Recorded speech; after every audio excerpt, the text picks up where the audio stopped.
نیاز 3-4 سال پہلے میرا ڈرائیور تھا۔ گاڑی بہت صاف رکھتا تھا۔ گھر کا چھوٹا موٹا پلمبرنگ کا کام بھی کر لیتا تھا۔ خراب انرجی سیور بھی ٹھیک کر لیتا تھا۔ پانی والی موٹر کی ریپیئرنگ بھی جانتا تھا۔ الغرض سوائے ڈرائیونگ کے ہر کام میں ماہر تھا۔ اس معاملے میں اس کے اپنے ہی اصول تھے۔ مثلاً گاڑی ریورس کرتے ہوئے وہ شیشوں کی مدد لینے کا قائل نہیں تھا۔ جو ہی ٹھک کی آواز آتی تو سمجھ جاتا کہ گاڑی اب مزید ریورس نہیں ہو سکتی۔ اس کے اکثر کام میرے ذمہ تھے۔ مثلاً شام کو کسی ڈنر میں جانے کے لیے خود ہی گاڑی لے کر نکل جاتا تو اکثر اس کا میسیج آ جاتا، سر جی آتے ہوئے آدھی ڈبی سگریٹ لیتے آئیں۔ ایک دفعہ رات کو دیر تک کام کرتے ہوئے مجھے بھوک لگ گئی۔ میں نے اسے 300 روپے دے کر مارکیٹ بھیجا کہ 2 برگر لے آؤ، ایک اپنے لیے اور ایک میرے لیے۔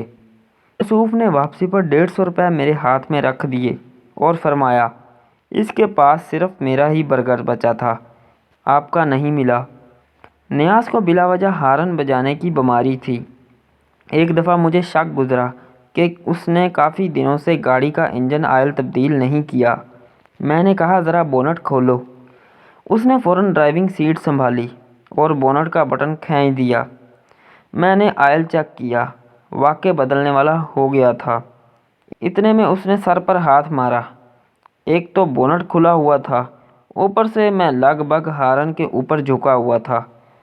پاک کی آواز آئی اور مجھے یوں لگا جیسے میرے سامنے بلٹ ٹرین آ گئی ہے۔ آنکھوں کے آگے اندھیرا آ گیا اور کان بند ہو گئے۔ میں نے غضبناک چیخ ماری اور چکر کھا کر پوری ذمہ داری سے وہیں ڈھیر ہو گیا۔ نیاز بھکلا کر باہر نکلا اور جلدی سے مجھے اٹھایا۔ میں نے ادھ کھلی آنکھوں سے نیاز کو دیکھا اور لڑکھڑاتی ہوئی آواز میں پوچھا، میں کہاں ہوں؟ نیاز سمجھ گیا کہ میں ہوش میں نہیں ہوں۔ اس نے آؤ دیکھا نہ تاؤ۔ بونٹ میں سے ریڈیٹر والے پانی کی بوتل کا ڈھکن کھولا اور میرے منہ پر چھینٹے مارے۔ ہوش بحال ہوتے ہی میں اس پر برس پڑا کہ گراج میں کھڑی گاڑی کا ہارن بجانے کی کیا تک ہے۔ سہم کر بولا، میں تو صرف آپ سے پوچھنا چاہ رہا تھا کہ تیل پانی ٹھیک ہے نا؟ نیاز چرس بھی پیتا تھا اور اکثر مختلف بہانوں سے مجھ سے پیسے بٹور لیتا تھا۔ چونکہ مجھے کچھ پتہ نہیں ہوتا تھا کہ گاڑی چلاتے ہوئے وہ کس عالم میں ہے، لہٰذا سختی سے ہدایت تھی کہ ڈرائیونگ کے دوران آرام سے اپنی لائن میں رہنا ہے، کسی گاڑی کے ساتھ ریس نہیں لگانی۔ ایک دن میں پچھلی سیٹ پر لیپ ٹاپ کھولے ایک اسکرپٹ پڑھ رہا تھا کہ اچانک گاڑی میں نیاز کی آواز گونجی، سر جی دعا کریں بچی بچ جائے۔ میں اتنے زور سے اچھلا کہ میرا سر گاڑی کی چھت سے جا ٹکرایا۔ کون سی بچی اوئے؟ کیسی بچی؟ کسی بچی کو گاڑی کے نیچے تو نہیں دے دیا؟ نیاز نے فوراً تسلی دی، نہیں صاحب، اپنی بچی کی بات کر رہا ہوں۔ میں چونک اٹھا، کیا ہوا تمہاری بچی کو؟ نیاز، بس سر جی گاؤں سے بیوی کا فون آیا تھا، بچی کی طبیعت خراب تھی، ہسپتال لے کر گئے تھے لیکن ڈاکٹروں نے جواب دے دیا۔ یہ سنتے ہی میں سکتے میں آ گیا۔ اگرچہ اس سے پہلے نیاز کئی دفعہ بچی کے علاج کے نام پر پیسے لے کر گاؤں بھیجنے کی بجائے جوئے میں لٹا چکا تھا، لیکن بہرحال وہ باپ تھا اور ایک باپ اپنی بچی کے بارے میں اتنا بڑا جھوٹ نہیں بول سکتا۔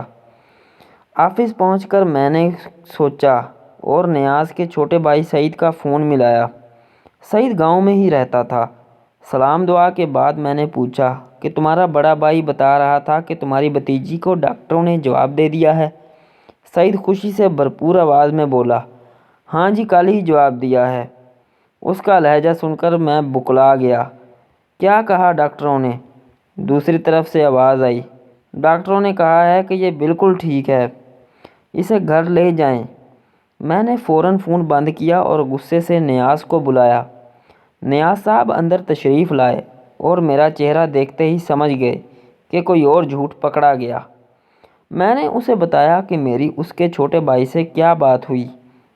نیاز نے فوراً دانت نکالے، جی سر جی، میں بھی تو یہی بتا رہا تھا کہ ڈاکٹروں نے جواب دے دیا ہے کہ اب کوئی علاج کی ضرورت نہیں، بچی ماشاءاللہ ٹھیک ٹھاک ہے۔ میں نے دانت پسے اور پاس پڑا ہوا پیپر ویٹ اٹھا کر نیاز کی طرف پھینکا، جو اس نے نہایت مہارت سے کیچ کر کے بڑے ادب سے دوبارہ ٹیبل پر رکھ دیا اور انتہائی مؤدبانہ انداز میں چھلانگ مار کر باہر نکل گیا۔ 2 ہفتوں بعد آیا کہ بچی پھر بیمار ہو گئی ہے اور دوائیوں کے پیسے نہیں ہیں۔ میں نے پوچھا کتنے کی دوائیاں آئیں گی؟ جڑ سے بولا 1000 کی۔ میں نے سر ہلایا۔ ٹھیک ہے، تم ایسا کرو اپنی بیوی سے دوائیاں پوچھو، میں یہیں سے کورئیر کروا دیتا ہوں، کل مل جائیں گی۔ نیاز نے کان پٹی کھجائی۔ سر جی میری بیوی تو ان پڑھ ہے۔ میں نے دوسرا حل پیش کیا۔ چلو پھر ایسا کرو کہ اسے کہو کہ میڈیکل سٹور والے کے پاس سے نسخہ لے جا کر مجھ سے بات کروا دیں۔ نیاز نے کان پٹی کھجائی اور پسینہ صاف کیا اور اٹکتے ہوئے بولا، سر جی میڈیکل سٹور تو شہر میں ہے اور ہمارا گاؤں شہر سے 20 میل دور ہے۔ میں نے غور کیا اور تیسرا حل پیش کیا، اوکے، بیوی سے کہو گاؤں میں کسی پڑھے لکھے کے پاس چلی جائے اور میری بات کروا دے، میں اسے دوائیوں کے نام پوچھ لوں گا۔ نیاز اس حملے کے لیے تیار نہیں تھا، لہذا جلدی سے بولا، اچھا جی۔ شام کو دفتر سے واپسی پر اچانک مجھے صبح والی بات یاد آئی۔ میں نے پوچھا، نیاز تم نے بیوی کو فون کیا تھا؟ آہ بھر کر بولا، ہاں جی، وہ گئی تھی گاؤں کے پڑھے لکھے لوگوں کے پاس، لیکن وہ سب کہتے ہیں کہ ہم تمہیں کیوں نسخہ پڑھ کر بتائیں۔ نیاز کا جواب سن کر حیرت سے میری آنکھیں پھیل گئیں۔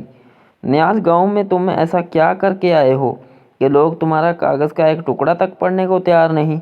نیاز نے کائنات کا عجیب و غریب جواب دیا، سر جی غریب کا نسخہ کون پڑھتا ہے؟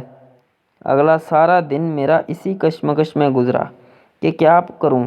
پتہ نہیں کیوں مجھے یقین تھا کہ نیاز پھر فراڈ کر رہا ہے۔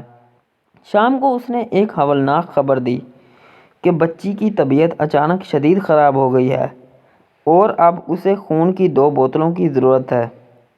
میرے ہاتھ پاؤں پھول گئے۔ تصدیق کے لیے اس کے چھوٹے بھائی کو فون کیا تو اس کا نمبر بند تھا۔ میں نے پریشانی کے عالم میں پوچھا کہ نیاز بچی کی عمر کتنی ہے؟ جلدی سے بولا، سر جی 6 مہینے۔ مجھے غش پڑتے پڑتے بچا، 6 مہینے ہوئے؟ 6 مہینے کی بچی میں تو 2 بوتل خون کی جگہ ہی نہیں ہوتی۔ نیاز کے چہرے پر ہوائیاں اڑنے لگیں اور پھر اس نے بولا، جو جملہ کہا وہ تاریخ کا حصہ بن گیا۔ بکلا کر بولا، سر جی اصل میں ½ لیٹر والی 2 بوتلیں لگنی ہیں۔